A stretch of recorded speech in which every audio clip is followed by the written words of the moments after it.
रात का डरावना सफर। रात के समय एक युवक को अपने गांव लौटना था। वह सड़क पर अकेला ही चल रहा था। चारों ओर अंधेरा था और बस पेड़ों की सरसराहट सुनाई दे रही थी। अचानक उसे अपने पीछे किसी के चलने की आवाज आई। उसने पीछे मुड़कर देखा, लेकिन वहां कोई नहीं था। वह सोचने लगा कि यह उसका भ्रम है और फिर से चलने लगा।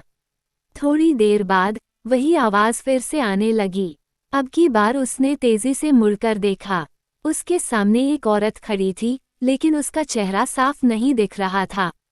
युवक ने डरते हुए पूछा, आप कौन हैं?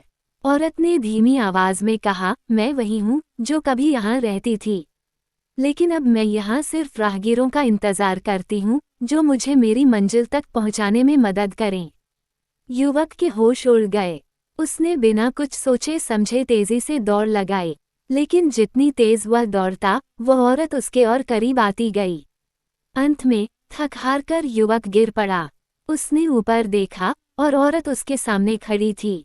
औरत ने उसकी आंखों में झांकते हुए कहा, अब तुम मेरी मंजिल हो।